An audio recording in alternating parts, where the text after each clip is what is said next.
dengan hasrat untuk mereformasikan ekonomi bagi mencapai kesejahteraan rakyat. Belanjawan 2024 telah pun dibentangkan oleh PMX di dalam Parlimen dan ramai yang meraihkan peruntukan yang besar ini dan juga dianggap sebagai prihatin dengan mengangkat kepentingan golongan rentan khususnya. Namun meskipun terdapat beberapa pandangan yang menggambarkan pentingnya sektor cukai yang tidak begitu ketara pada kali ini, kita selalu saja dibekalkan dengan perbincangan berkait tentang belanja mengurus dan belanja pembangunan, dan hari ini di dalam bicara naratif khas kita bercakap memberikan suluhan secara spesifiknya banyak kepada elemen pembangunan. Tetamu yang kami bawakan pada malam ini secara langsung adalah Yang Berhormat Datuk Seri Alexander Nantalinggi, Menteri Kerja Raya. Datuk Seri, selamat datang. Selamat malam. Terima kasih. Ya. Senyum lebar itu kerana peruntukannya. Katanya meningkat, Datuk Seri, untuk KKR. Kita mula di situ dulu. Tahniah kalau boleh saya mulakan kerana peruntukan yang bertambah itu. Bolehlah, tepatlah kalau dikatakan tahniah. Iaitu sebab secara keseluruhannya Kementerian Kerja Raya telah menerima 9.511 bilion ringgit peruntukan bagi tahun 2024 yang telah dibentang dalam bajet tempoh hari lah oleh Yang Berhormat Menteri Kewangan. Jadi iaitu adalah kenaikan 12.7%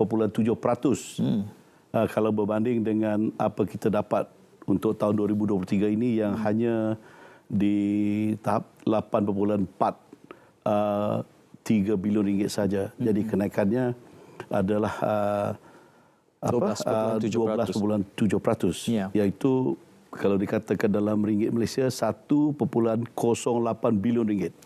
Yang lebih tepat. Yang ini dibahagikan kepada belanja mengurus dan belanja pembangunan. Mengurus untuk tahun 2004 kelak adalah 949.37 juta ringgit. Sedikit, tak sampai 1 bilion lah. Ya. Dan ini juga ada kenaikan 9.72%, yang sebanyak 84.1 juta ringgit. Itu untuk mengurus. Tapi yang lebih membanggakan adalah kenaikan untuk pembangunan, di mana pembangunan ini untuk 2024 ini diagihkan dalam belanjawan itu 8.56 bilion ringgit, ya, berbanding dengan hanya 7.57 bilion ringgit 2023. Ini diterjemahkan dengan kenaikan 13.5%, iaitu 990 juta ringgit. Yang tadi yang saya katakan kenaikan untuk mengurus hanya 84.1 juta ringgit. Itu tak apa, sebab itu belanja mengurus saja. Yang penting belanja pembangunan. Betul. Jadi kami boleh dikatakan puas hatilah, sebab ini pun kurang lebih hampir apa yang kami mohon, ya, memandangkan keadaan ekonomi sekarang dan sebagainya. Dan kita tahu belanja mengurus itu lebih kepada pengoperasian kementerian. Betul. Yang saya gambarkan belanja pembangunan itu yang akhirnya akan melempah manfaat terus dirasakan oleh rakyat. Cuma saya tahu di dalam pra-belanjawan ini selalu saja banyak kementerian, banyak menteri dia meminta itu, meminta ini. Jadi Datuk Seri menyebutkan berpuas hati. Tapi adakah itu cukup? Kerana tadi ada elemen yang diminta tapi tak dapat, itu bagaimana? Elemen yang tak dapat itu ditampung dengan limitasi bajet yang dibekalkan. Ya, pertamanya memang kita memohon lebih besar. Tapi kalau dikatakan cukup tak cukup, bagaimana? Tak pernah cukup lah, sebab keperluan memang banyak dan besar juga. Jadi, tapi kita ambil dalam segi setakat mana, ya, memandangkan ataupun mengambil kira keadaan ekonomi secara peringkat global dan juga di peringkat negara kita sendiri dalam keadaan sekarang. Jadi mungkin kerajaan tak mampulah nak memberikan kepada kita apa yang kita pohon. Tapi sebab itu saya kata kami boleh kata sekadar berpuas hatilah, kerana peningkatan itu akan kami manfaatkan dengan sebaik-baiknya nanti. Datuk Seri, kita berbekalkan tema perbincangan menyediakan infrastruktur bertaraf dunia. Itu satu hasrat yang besar dalam konteks kita melihat kualiti yang disediakan. Rata-ratanya akan banyak memberikan fokus tentang jalan persekutuan ini. Kerana itu saya anggap sebagai infrastruktur yang paling dekat yang digunakan oleh rakyat saban hari, setiap hari ini. Ya, pertamanya sekali lagi lah kita berterima kasih kerana ditambahkan dalam untuk kegunaan pembangunan. Sebab untuk tahun 2024 ni kita dah kenal pasti banyak keperluan, lebih-lebih lagi di bidang penyelenggaraan untuk kita selanggarkan jalan-jalan persekutuan dan di seluruh negara kita. Jadi kita terdapat penambahan yang boleh dikatakan yang mencerminkan kerajaan prihatin lah untuk meningkatkan kemudahan asas bertaraf dunia. Sebab jalan-jalan raya ni dia ada piawaian dia untuk bertaraf dunia je. Sebab itu tekanan kepada JKR dan Kementerian Kerja Raya ni amat beratlah. Ya. Walaupun kita nak sampai ke tahap dunia ni, tapi kita bergantung sangat kepada kemampuan. Kemampuan ni tak lain tak bukanlah kepada sumber kewangan yang kita tuntut dan kita pohon daripada Kementerian Kewangan dan telah dibentang juga saya dah sebut 2 kali ni dalam bajet yang telah dibentang baru-baru ini. Jadi Kementerian Kerja Raya kita committed untuk membelanjakan peruntukan yang diluluskan. Sekarang dibentang, belum diluluskan lagi. Sebab itu saya merayulah. Sekarang pun saya merayu kepada kawan-kawan ahli-ahli parlimen di dua pihak belah pemangkar dan juga kita di kerajaan dan penyokong kerajaan supaya kita sebulat suara lah menyokong bajet yang dibentangkan ini supaya dengan ada kelulusannya nanti KKR lah di bidang kita dapatlah kita membelanjakan apa yang telah diagihkan dalam belanjawan tu.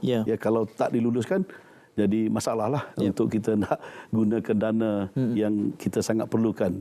Jadi kita akan bajet ini akan memperkasakan pasukan petugas khas reformasi agenda di bawah CIDB yang disingkat dikatakan STAR, STAR ni. Ini memperkukuhkan strategi pemantauan pelaksanaan projek kerajaan yang STAR ini.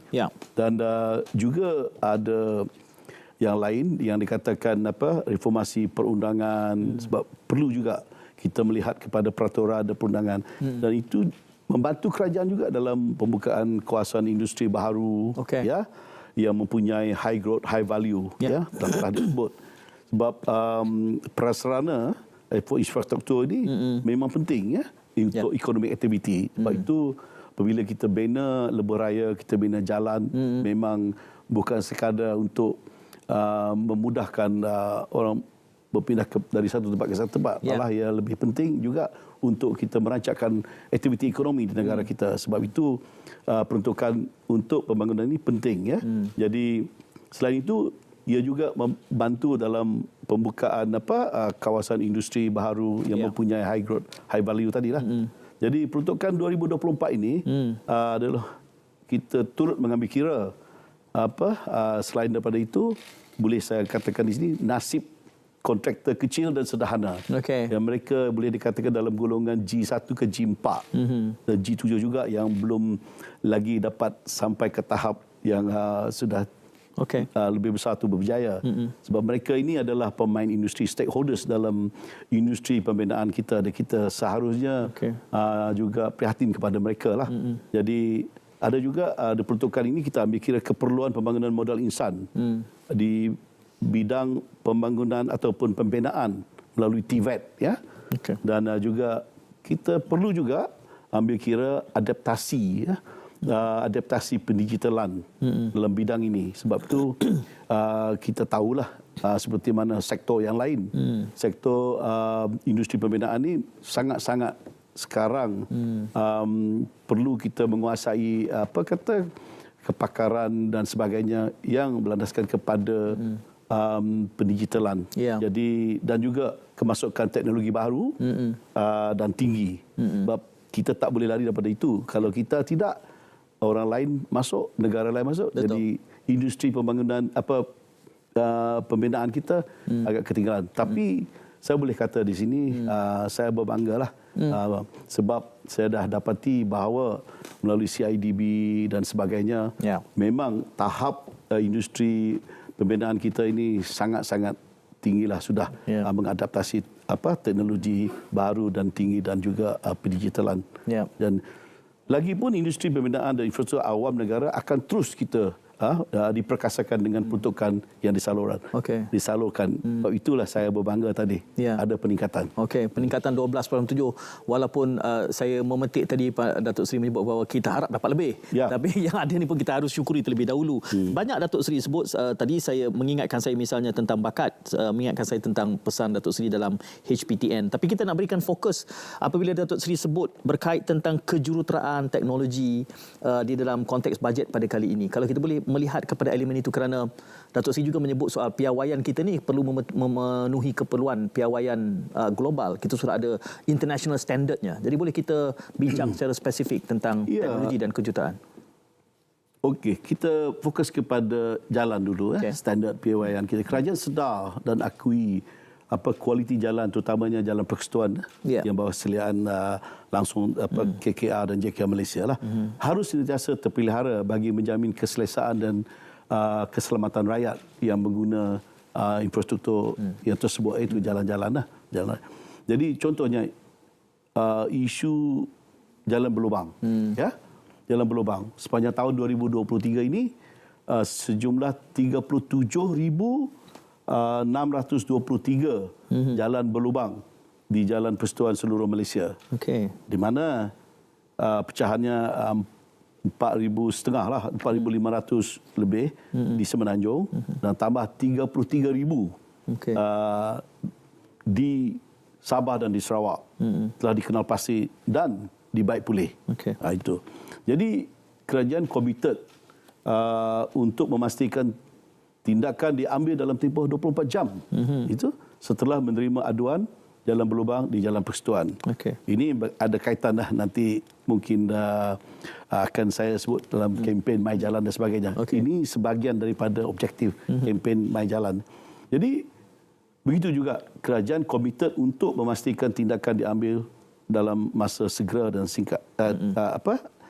Belanjawan 2024 meluluskan 2.8 bilion ringgit berbanding 1.8 bilion ringgit tahun 2020 bagi tujuan senggara jalan dan jambatan persekutuan. Ini lebih spesifik dia punya tu maklumat ni. Jadi dan khidmat selain itu bajet ini ataupun agen dana ini khidmat jurutera daerah JD Jabatan Kerja Raya akan terus diperkasakan dengan peruntukan RM200,000 berbanding RM100,000 dalam tahun 2023. Tahun depan RM200,000 akan diberi kepada setiap 115 jurutera daerah. Peruntukan keseluruhannya 30 juta lah.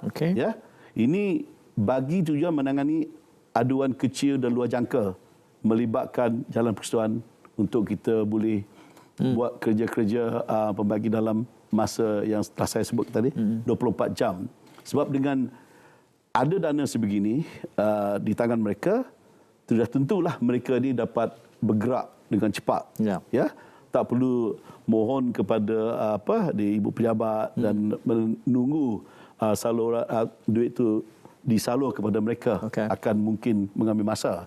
Jadi ini satu-satunya cara yang telah saya arahkan dan saya menerima maklum balah ini adalah dimaafkan dengan sebaiknya setakat ini. Jadi sebab itu kita tambah daripada 100,000 tahun 2023 ini, untuk tahun depan sudah juga di dalam agihan untuk belanjawan atau bajet 30 juta keseluruhannya untuk RM200,000 kepada setiap daerah ataupun JD ataupun jurutera daerah. Di tambahan peruntukan ini mencerminkan sekali lagi keperhatian kerajaan dan ini selaras dengan aspirasi kempen My Jalan yang memberikan jaminan infrastruktur jalan terbaik kepada rakyat.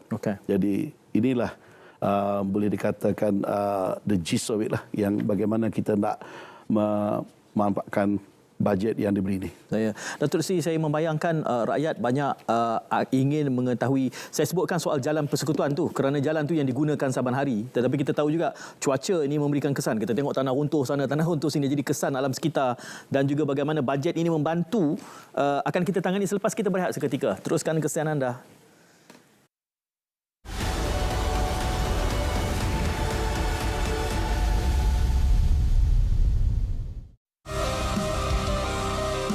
Kementerian Pertahanan diperuntukkan 19.7 bilion ringgit.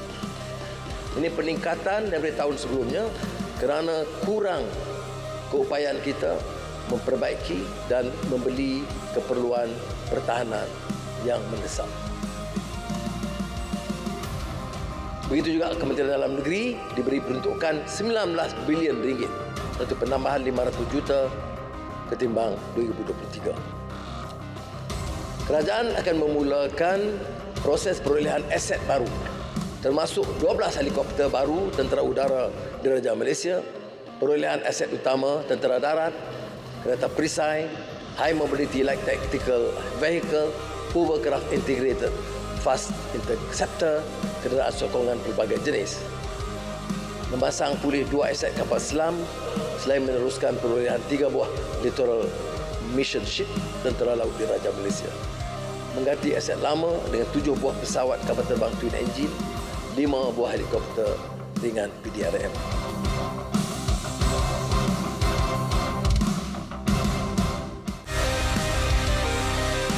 Setakat Julai 2023, 14,000 kes muflis dengan hutang kecil di bawah RM50,000 telah dilepaskan daripada kebangkrapan. Hasil pelaksanaan peluang kedua, Akta Insolvensi 2023 telah melepaskan secara automatik dari pengisytiharan muflis bagi kes-kes semasa dan terkebelakang yang memenuhi syarat. Di tahun depan diperluaskan kepada golongan muda berusia 40 tahun ke bawah yang mempunyai hutang tidak melebihi RM200,000.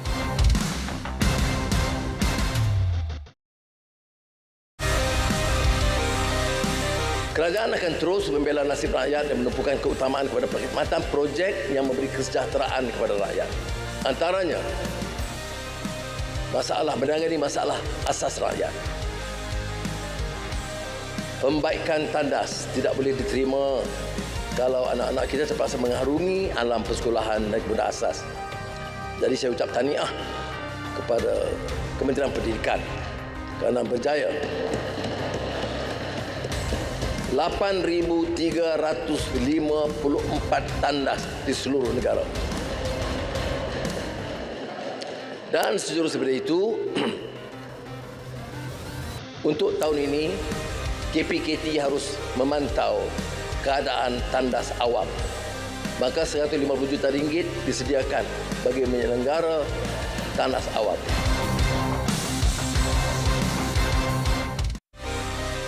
Jalan tambah baik, kemalangan bertambah juga. Oleh itu, kita mencatatkan purata lebih 6,000 kematian akibat kemalangan jalan raya. Terbaru, insiden tragis yang merenggut nyawa 6 keluarga Jalan Kuantan Segamat, Bandar Muazzam amat mengesankan dan seluruh watan turut berduka cita. Maka setakat Ogos, lebih 4,100 jalan berlubang di dalam persekutuan telah dikenal pasti dan dibaik pulih. Jadi target kita untuk tahun ini ialah berusaha menyelesaikan semua aduan jalan berlubang, jalan persekutuan di seluruh negara.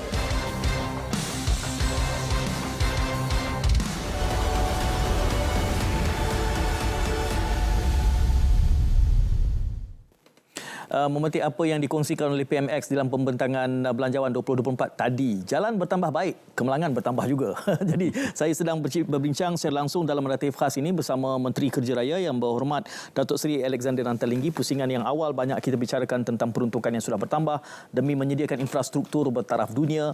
Dan sebelum kita berehat, kita Datuk Seri bercakap soal kejuruteraan dan juga teknologi untuk keperluan kita memastikan keselamatan kepada pengguna. Saya rasa elemen ini sangat penting. Tadi pun Yang Amat Berhormat PMX bercakap tentang ini. Penting untuk kita memberikan fokus ini supaya kita dapat upgrade. Apa juga khususnya jalan raya ini mungkin Datuk Seri. Ya, berkenaan dengan kejuruteraan, teknologi dan sebagainya untuk jalan raya ni. Saya nak kongsikan satu lagi maklumat ini, iaitu peruntukan 100 juta untuk menyelenggara lampu jalan dan lampu trafik, termasuklah penggantian lampu LED di jalan persekutuan di seluruh negara. Okey. Dan ada juga peruntukan 50 juta ya untuk menaik taraf infrastruktur keselamatan jalan raya di kawasan kemalangan tinggi, termasuklah rawatan black spot ataupun lintasan dan juga lintasan pejalan kaki, pemasangan lampu jalan, lampu isyarat dan lampu isyarat pintar. Ini semuanya teknologi. Dan juga sistem lampu isyarat pintar ini membantu mengurangkan kesesakan laluan trafik ya. Sebab dia secara pintar lah menggunakan pakai teknologi internet.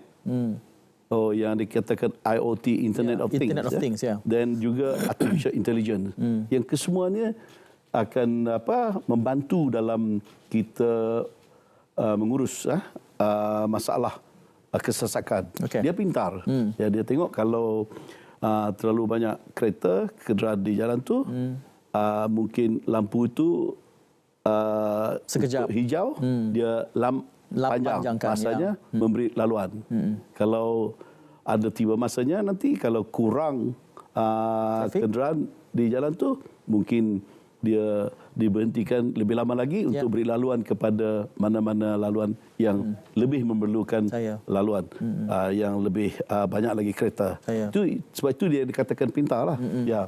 Dan projek sistem trafik pintar telah bermula pada 2023 dulu, tahun inilah, secara menyeluruh di persimpangan jalan persekutuan. Yang penting itu melibatkan 66 simpang. Akan kita teruskan lagi dalam tahun 2024 tambahan kepada yang sudah sedia ada. Dan ini memang berteknologi lah. Tadi saya terasa sebut Internet of Things dan Artificial Intelligence. Ini juga pemantauan trafik kita, traffic flow kita di LLM, Lembaga Lebuh Raya Malaysia.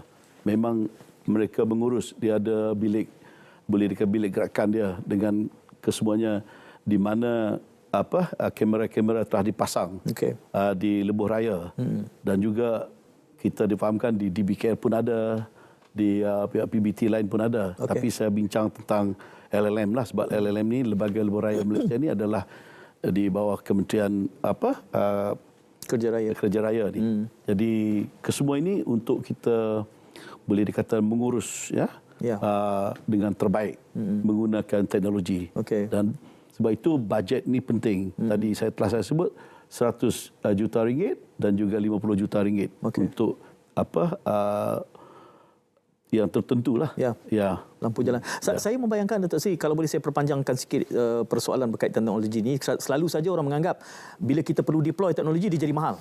Ataukah sebenarnya bila kita menggunakan peralatan yang lebih canggih ini sebenarnya dia membantu menjimatkan belanjawan? Sebab kita bincang soal bajet ini. Apa pandangan Datuk Seri?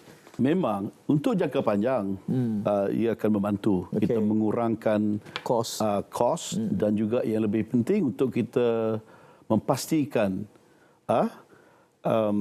keselamatan dan keselesaan pengguna. Itu yang penting untuk pengguna. Kos ini kalau kita perlu belanja, kita belanjalah. Memang peringkat awal kita berbelanja besar. Tapi jangka panjang nanti itu lebih boleh dikatakan kita dapat faedahnya lah. Yang itu kita pastikan keselesaan dan juga keselamatan bagi pengguna jalan. Saya membayangkan lampu LED misalnya dianggap sebagai lebih efisien dan lebih berdaya tahan. Itu LED ni kita dapati kalau yang secara konvensional tu ditukar kepada LED ada penjimatan 60%. Besar. Kita diberitahu. Jadi besarlah penjimatan kegunaan kuasa elektriknya. Banyak kita sebutkan, Datuk Seri, berkait tentang keselamatan dan kita sebut soal kemalangan ini. Tapi bukan semua kemalangan itu soal kecuaian saja, tapi ada elemen alam sekitar misalnya. Bila kita bercakap soal keselamatan ini, cerita tentang cerun ini kita ingat lagi Batang Kali. Jadi ini juga bagaimana ditangani dalam konteks Belanjawan 24? Keselamatan berkenaan dengan runtuhan dan sebagainya, cerun yang saya sebut di mana dalam jurisdiction ataupun bidang kuasa kementerian, iaitu cerun di tepi jalan, cerun di kawasan lain itu di bidang kuasa kementerian lain. Tapi kalau di tepi jalan dan dengan jalan persekutuan, ataupun jalan bukan persekutuan, kita ada kaitan, tapi kita khusus kepada jalan persekutuan. Jadi bajet tahun ini, kami pun tak berapa sangka kita diberi besar. Oh, okey. Ya, daripada yang selama ini kita dapat. Boleh dikatakan berganda. Iaitu peruntukan tahun ini dalam bajet diberi RM563 juta. Okey. Ya. Ini untuk pelaporan, penyelenggaraan, pembaikan dan pencegahan cerun termasuk amaran awal, early warning. Ya, di mana dalam data kita, data maklumat kita dah kenal pasti 2,000 cerun, kurang lebih gitulah. 2,000 cerun berisiko tinggi di seluruh negara, di seluruh Malaysia. Ya, jadi ini yang berisiko tinggi. Yang berisiko tu lagi banyaklah. Tapi kita tumbuh kepada yang berisiko tinggi. Sebab itu kami amat mengalu-alukan RM563 juta ini diberi untuk kegunaan ini, ya. Jadi dalam itu 100 juta itu tambahan kepada lampu tadilah. Okey, cerun. Jadi cerun ini dalam agihan ini juga yang seperti kami pohon juga diberi untuk kita memasangkan alatan early warning. Ya. Sebab cerun ni walaupun kita dah kenal pastikan mana yang berisiko, tapi kita perlu juga untuk memantau dengan rapi. Ya. Jadi kita memerlukan alatan yang canggih. Jadi kita diberi peruntukan itu. Itu kami amat terima kasihlah kerana diberi ini supaya kita cuba mengelakkan berulangnya apa yang telah berlaku di Batang Kali lah. Ya. Apabila Datuk Seri menyebutkan soal amaran awal tu, saya bayangkan tadi sebut 2,000 cerun berisiko di jalan ini. Apakah cukup jumlah peralatan? How does it work? Kita pasang dekat cerun ke supaya dia trigger secara IoT juga? Macam mana? Tidak cukup. Okey. Masih tidak cukup. Boleh dikatakan tidak cukup. Kita memerlukan bajet yang besar. Tapi tak apa. Saya kata tak apa ni beginilah. Setakat mana yang kita ada, setakat mana kita mampu gunakan peruntukan itu, itulah kita nanti akan gunakan untuk kita pasangkan alatan itu. Ya. Datuk Seri, saya nak beralih kepada satu aspek yang secara peribadinya dekat di hati saya, sebab kerana saya riders kental berkait tentang my jalan ini. Sebab bila jalan berlubang ni, antara risiko terbesarnya kamilah, kawan-kawan saya ni, semua geng-geng saya ni yang terkesan dengan jalan-jalan berlubang ni.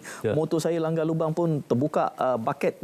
Jadi semenjak Ogos sehingga kini, My Jalan telah pun bagaimana sambutannya untuk menggunakan My Jalan ini? Baiklah.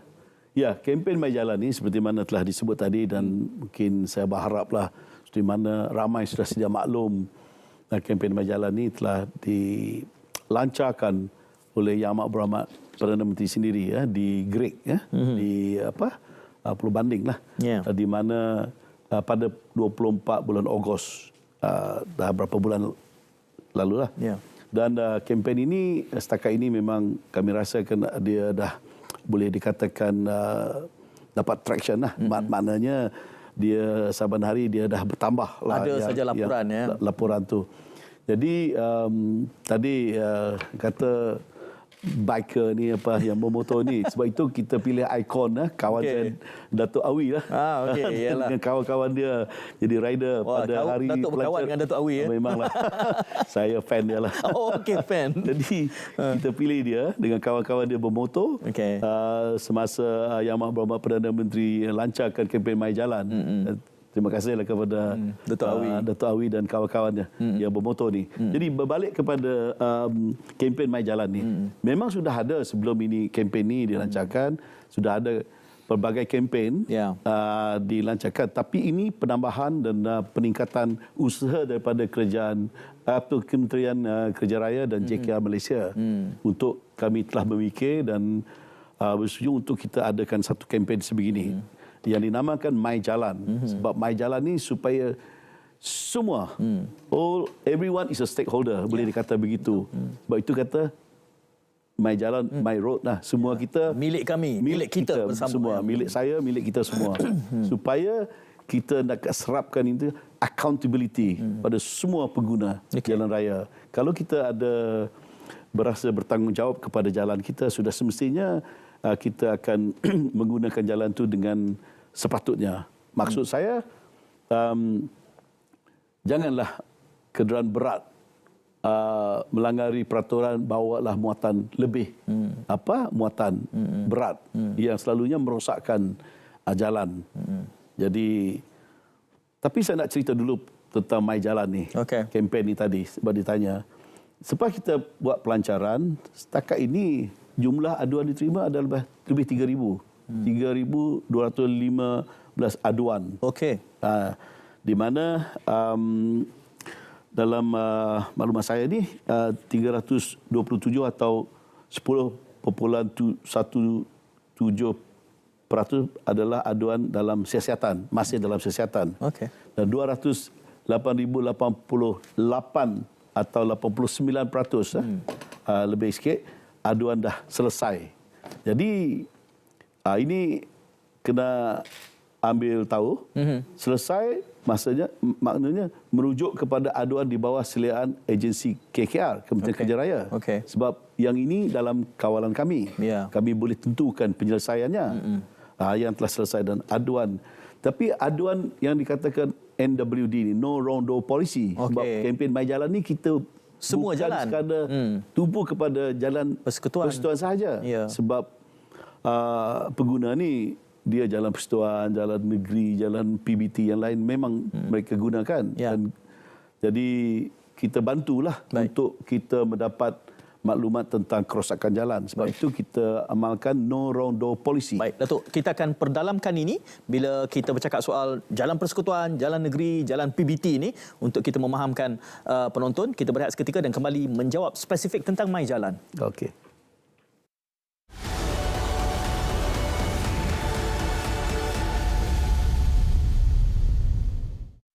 Ia mempunyai bulu-bulu halus dan bila matang berwarna oranye kemerahan. Ini dia tak cukup matang lagi. Buah strawberry guava ni boleh dimakan secara segar ataupun tidak? Kalau boleh petik macam ni, makan terus. Boleh ke?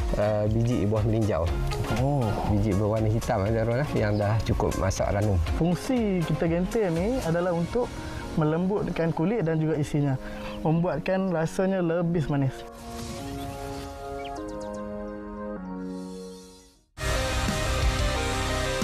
Kerajaan bersetuju untuk memberikan diskaun bayaran balik pinjaman PTPTN bermula 14 Oktober 2023 sehingga 31 Mac 2024. Pertama, diskaun 10% atas baki hutang untuk penyelesaian penuh pinjaman. Diskaun 10% untuk bayaran sekurang-kurangnya 50% daripada baki hutang dalam sekali bayaran. Diskaun 15% untuk bayaran secara potongan gaji atau debit terus berjadual. Bermula Januari 2024, yuran bagi tujuan pendaftaran masuk ke Universiti Awam dihadkan untuk tidak melebihi RM1,500. Ini supaya selari dengan nilai pemberian wang pendahuluan pinjaman oleh PTPTN berjumlah RM1,500 kepada semua bakal pelajar baru yang layak.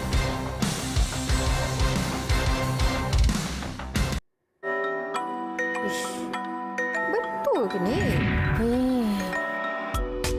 Awak yakin ke? Bila awak dengar semua ni? RTM menerbitkan satu segmen khas tajuk Biar Betul. Ini baru betul. Tantis Villa, semak kesahihan. Saksikan segmen Biar Betul dalam Kanta 744 setiap hari.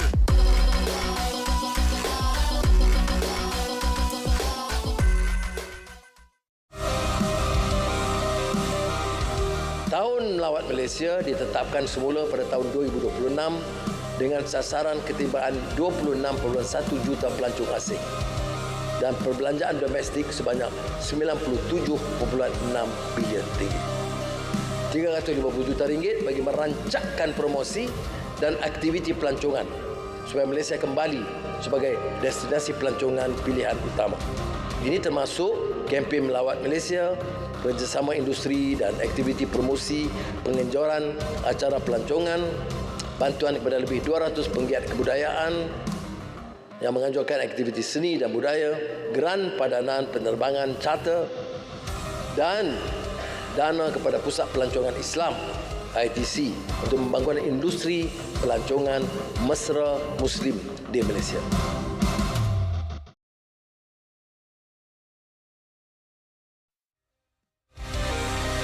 Tahun depan, 2.8 bilion ringgit disediakan untuk menyelenggara jalan dan jambatan persekutuan dengan 300 juta ringgit dikhususkan kepada kontraktor G1 hingga G4. Khidmat jurutera daerah akan terus diperkasa bagi menangani aduan kecil dan luar jangka melibatkan jalan persekutuan. Kerajaan akan meningkatkan peruntukan kepada RM200,000 ketimbang RM100,000 sekarang kepada 115 jurutera daerah dengan peruntukan keseluruhan RM30 juta. RM100 juta disediakan bagi menyelenggara lampu jalan termasuk menggantikan kepada jenis LED yang dapat menjimatkan elektrik sehingga 60%. RM50 juta untuk tujuan sama di kawasan PBT seluruh negara. RM50 juta untuk merawat kawasan berkemalangan tinggi, antaranya menaik taraf lampu isyarat sedia ada kepada lampu isyarat pintar di jalan persekutuan bagi membantu mengurai kesesakan laluan trafik.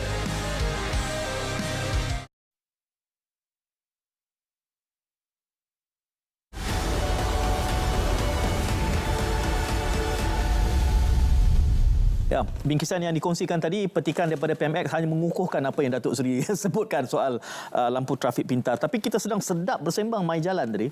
Saya membayangkan, saya sebut sekali lagi, isu ini dekat di hati saya sebab saya pun antara yang terkesan dengan penggunaan. Bahkan saya juga mempromosikan kepada kawan-kawan. Jadi sebelum Datuk Seri menjawab, saya nak minta Aisyah, kita sementara menjawab ini, kita kongsikan semula visual mai jalan itu tadi. Nanti kita ulang semula sebab saya nak menggalakkan lebih ramai orang menjadi stakeholder, pemegang taruh.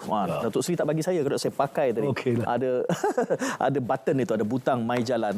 Kerana kita boleh menggunakannya untuk melaporkan, berkongsi GPS-nya dan gambarnya, muat naik ke aplikasi mai jalan supaya ramai yang boleh menjadi pelapor. Jadi bikers kental yang terkesan dengan lubang-lubang jalan boleh benar. Datuk Seri macam nak bagi saya souvenir butang itu. Selepas ni saya nak minta Datuk Seri souvenir butang mai jalan tu. Cuma saya membayangkan apabila Datuk Seri sebut tadi tentang no wrong doors. Kerana kita tahu status jalan ni, ada jalan persekutuan, ada jalan yang di bawah kerajaan negeri dan ada juga jalan yang disenggara di bawah PBT. Jadi kami yang tengah bawa motor ni, kita bukan tahu sempadan jalan persekutuan negeri PBT ni. Kita tahu, oh ni ada lubang, ada kerosakan yang kita nak laporkan. Jadi bagaimana ia berlangsung di belakang tabir di sebalik mai jalan, Datuk? Ya, baiklah. Baiklah soalan ni. Saya perjelaskan. Kita kerajaan Madani, kerajaan perpaduan ni, kita mengamalkan the whole of government approach, ya. Jadi tak bolehlah kita kata itu jalan kami, jalan persekutuan, itu negeri. Jalan negeri, itu jalan PBT yang lain. Sebab pengguna ni memang tak akan tahu ataupun tahu pun sempadannya. Buat ada sempadan. Ya, dia lalu jalan. Sebab itu kita mesti bertanggungjawab kepada semua. Di kempen tu, sebab tu kita rangka kempen mai jalan ni untuk merangkumi semua. Sebab tu kita sebut no wrong door policy. Makna siapa buat aduan hantar kepada apps. Kita dah bangunkan apps mai jalan ni. Saya bagilah. Ada saksi ni, satu Malaysia sedang menyaksikan ini. Boleh kita zoom in button mai jalan. Buat turunlah apps ini kepada telefon dan menggunakan apps ini nanti dipermudahkan untuk aduan-aduan, teguran dan apa sajalah. Kalau ada komen lain pun boleh. Yang kita akan tapih. Jadi no wrong door policy kita terima semua. Ya. Lepas tu tapi kita tengok mana yang dalam bidang kuasa JKR ataupun KKR, jalan persekutuan, biarlah kita selesaikan. Tadi saya dah jelaskan. Mana yang bukan, kita salurkan, kita panjangkan kepada mana-mana pihak yang berkenaan. Kalau jalan tu jalan negeri, kita hantar kepada pihak negeri. Kalau jalan tu di PBT yang lain, kita hantar kepada yang mana tepatlah PBT mana. Ya. Jadi sebab itu peringkat awal ni mungkin belum semua come on board kata orang bersama. dan saya tekankan dan di sini saya ambil peluang kepada pihak negeri, kerajaan negeri, pihak PBT lain. Okey. Marilah bersama dalam kempen ini. Sebab ini untuk kita memberi kemudahan kepada pengguna rakyat. Dan dipermudahkan mereka buat aduan dan sebagainya. Supaya kita sampaikan kepada mereka perkhidmatan yang terbaik untuk kita pastikan keselamatan, keselesaan kegunaan jalan kita dengan terbaik. Itu objektif utamanya. Jadi memang kita dah sekian lama sudah ada kempen My Jalan ni, kita dapati ada 3 kategori aduan yang tertinggi lah, yang berkenaan dengan lubang, potholes, jalan yang berlubang, dan lampu jalan yang rosak ataupun yang di mana mereka kata tak ada lampu dan sebagainya, yang gelap. Tadi pun di Parlimen dalam kamar khas yang berhormat kawan saya Kola Crow, dia pun bangkit hal ini, dia pun pohon, dia kata tolonglah sokong bajet ini. Bila diluluskan bajet ni, saya akan pastikan kawasan yang berhormat dan kawasan yang lain-lain juga yang memerlukan kita akan bagi. Kalau tak ada bajet, nak buat apa? Betul. Jadi lampu jalan tu penting. Juga jalan yang rosak dan pelbagai kerosakan lah. Jadi ini yang tertinggi, ya. Jadi kempen ni akan kita teruskan sepanjang tahun 2024 ni. KKR sentiasa mengkaji dan mengadakan inisiatif dan juga kaedah terbaik untuk tujuan pelaksanaan salah satu kajian utama kini, iaitu isu kenderaan membawa had muatan lebihan. Itu menjadi punca kerosakan jalan. Jadi masalah besar tu, ya. Jadi baru-baru ini saya terbaca juga ada isu sedikit dengan langkah-langkah yang akan diambil oleh kementerian yang lain untuk menghadkan ataupun menyekat kenderaan yang lebih muatan ni. Tapi nanti kami akan ada kolaborasi lah antara KKR dan juga Kementerian Pengangkutan MOT dan mana-mana pihak yang mungkin boleh dikatakan ada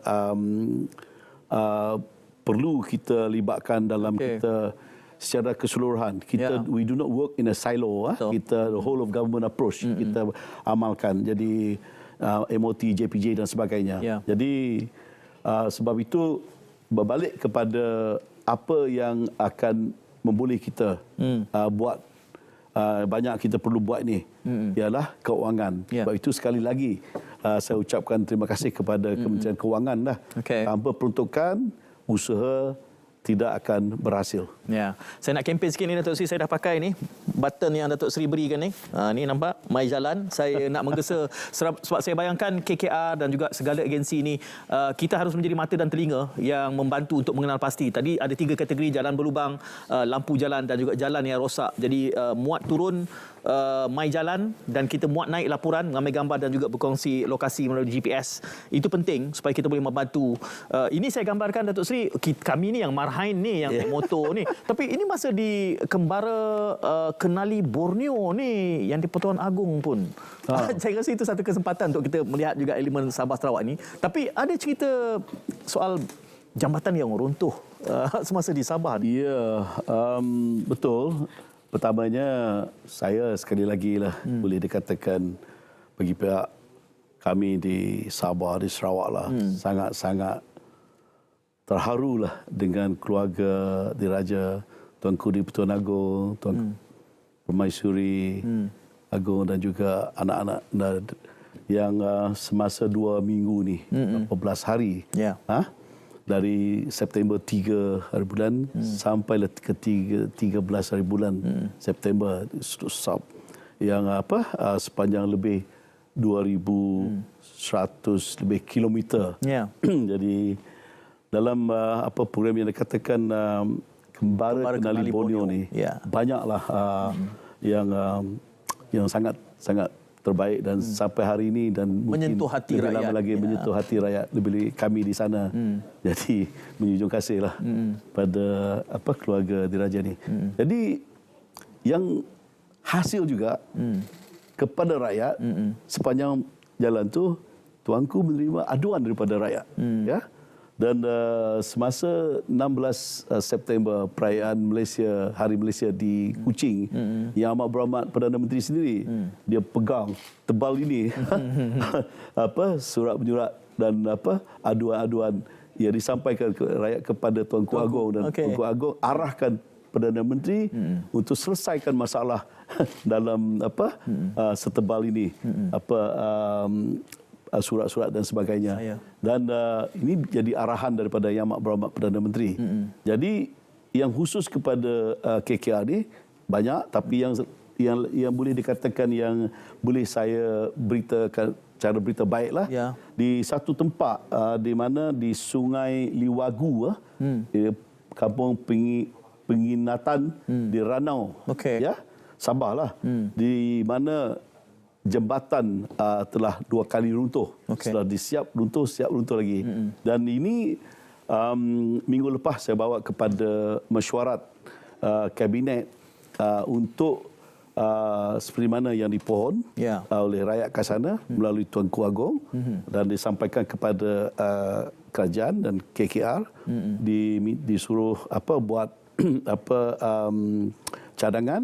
Jadi cadangan dibawa kepada mesyuarat kabinet minggu lepas yang saya bentangkan untuk 12.9 juta ringgit menggunakan kaedah dibina semula, jambatan kekal menggunakan yang dikatakan long span trust, di mana 12.9 juta itu telah kami pohon kepada daripada Kementerian Kewangan, dan saya difahamkan lulus, dan mungkin mengambil masa dari sekarang, mungkin memerlukan 6 bulan lah untuk menyiapkan projek itu. Jadi inilah hasil daripada itu. Ia bukan satu saja, banyak yang lain juga diselesaikan. Jadi itu pentingnya, sekali lagi kalau kita boleh berikan sedikit lagi penegasan tentang My Jalan, bagaimana ia berhasil.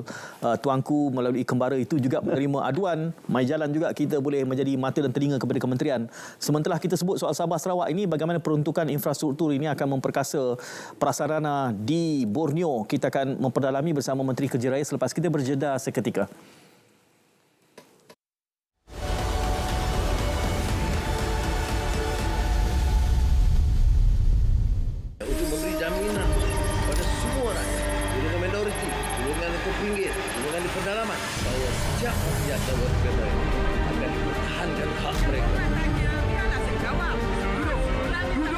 Ikuti mesyuarat ketiga penggal kedua Parlimen Malaysia ke-15 di Dewan Rakyat pada 9 Oktober hingga 30 November 2023 dan di Dewan Negara pada 27 November hingga 14 Disember 2023, 10 pagi sehingga 12 tengah hari di TV1 dan pada 10.05 pagi sehingga selesai persidangan di saluran berita RTM.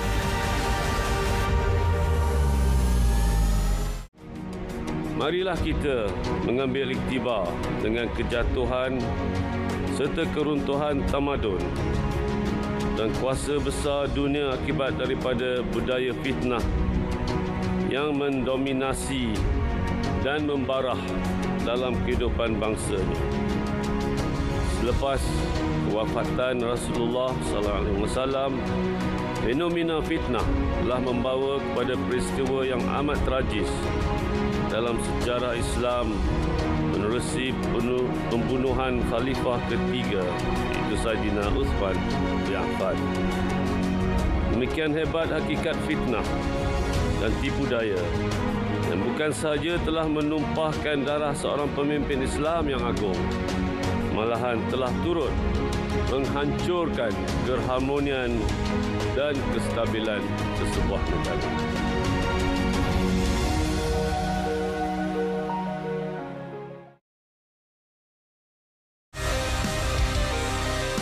Setakat Julai 2023, 14,000 kes muflis dengan hutang kecil di bawah RM50,000 telah dilepaskan daripada kebangkrapan.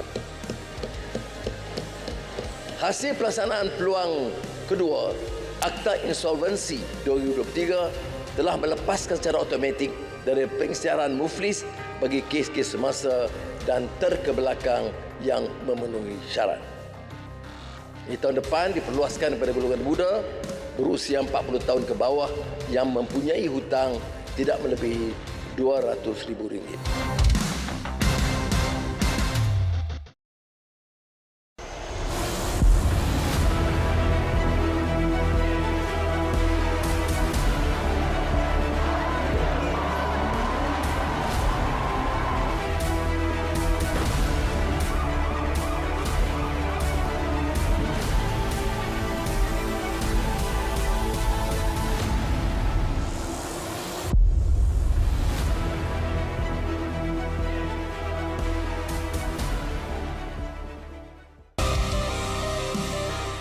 InsyaAllah Lebuh Raya Pen Borneo Sarawak siap sepenuhnya tahun depan. Itu satu kemajuan yang membanggakan. Cuma di Sabah, proses tender masih berteruskan dan projek Borneo dengan jajaran 366 km melibatkan 15.7 bilion ringgit akan ditawarkan pada bulan November ini. Projek Sarawak Sabah Link Road melibatkan 7.4 bilion ringgit dilaksanakan penghujung tahun ini juga. Mengambil kira keperluan peningkatan kenderaan plus daripada 4 kepada 6 lorong dilanjutkan dari Sedenak ke Simpang Renggam dengan kos RM931 juta.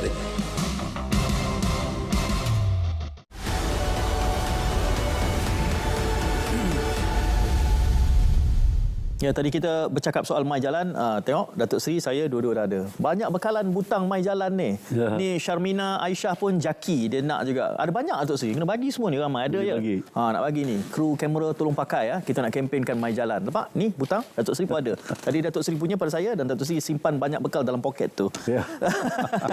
Datuk Seri, kita mula bercakap soal mai jalan tadi. Norong DOS. Dan Datuk Seri menyebutkan bagaimana yang Di-Pertuan Agong melalui Kembara ke Nali Borneo tu juga menerima aduan dan telah pun diambil tindakan. Ya.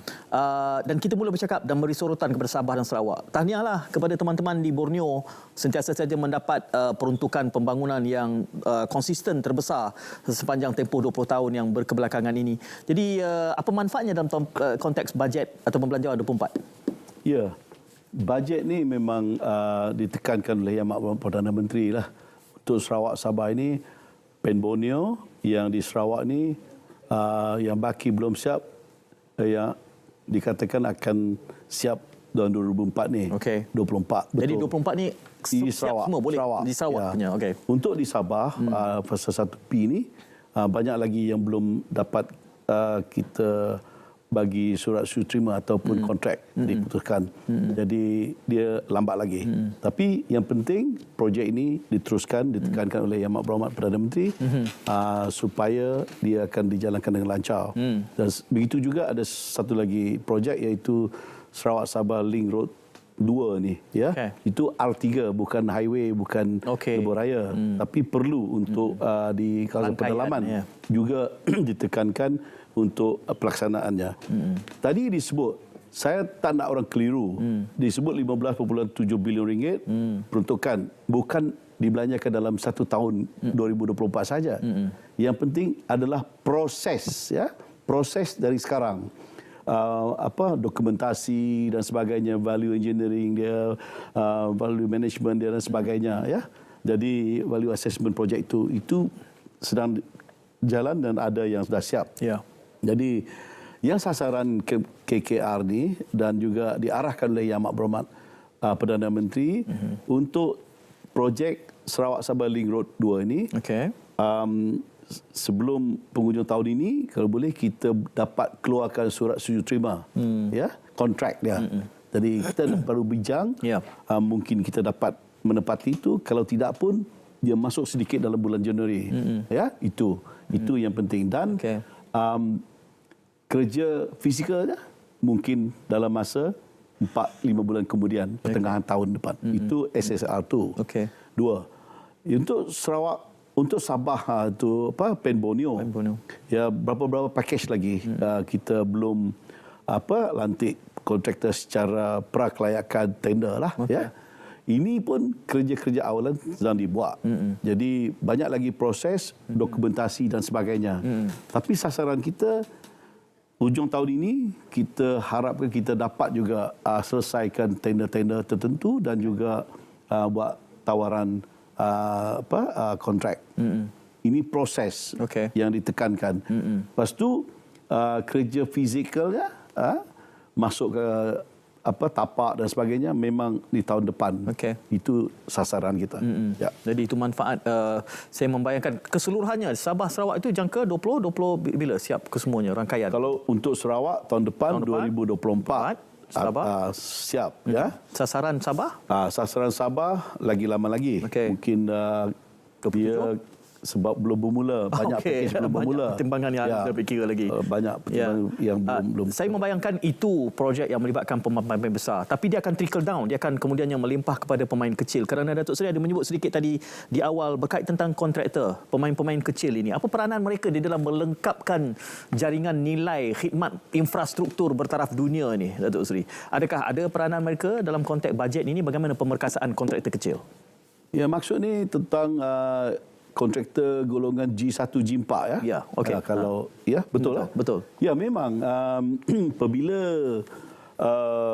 bajet ni kami berbincang di peringkat Kementerian Kerja Raya dan sebelum itu saya telah pergi banyak-banyak tempat. Saya berjumpa dengan mereka dalam golongan ni di Kuantan, saya berjumpa di Johor, saya berjumpa semua mereka merayu ni. Kami G1 G4 ni perlu ada peluang yang berterusan dan sebab itu mengambil kira ke semua ini maklum balas dan juga kita ada kawan-kawan yang dikata rakan KKR dan kawan-kawan juga memberi maklum kepada KKR supaya mereka ini juga harus kita jaga dan sebab itu apabila kami menyediakan permohonan kepada Kementerian Keuangan untuk diluluskan dalam bajet ini, kita dapat, dan terima kasihlah kepada kerajaan, kita mendapat 300 juta. 300 juta peruntukan yang khususnya dikatakan untuk kepada G1 G4 ni. Mungkin seramai dalam rekod CIDB ada 223,733 kontraktor yang berdaftar dengan CIDB dalam golongan G1 G4 ni. Jadi mungkin ini boleh dikatakan berita baiklah kepada mereka.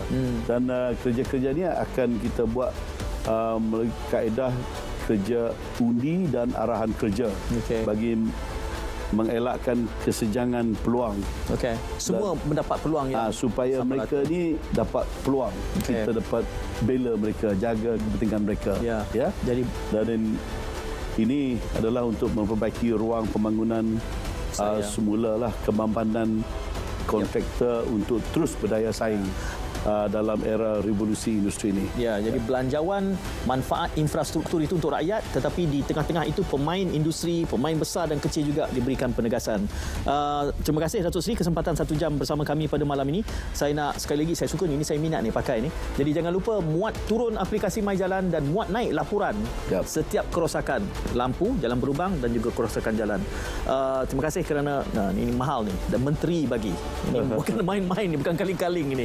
Jadi kita jumpa lagi. Datuk Seri, terima kasih. Terima kasih kepada penonton. Jumpa lagi. Assalamualaikum dan salam muhibah.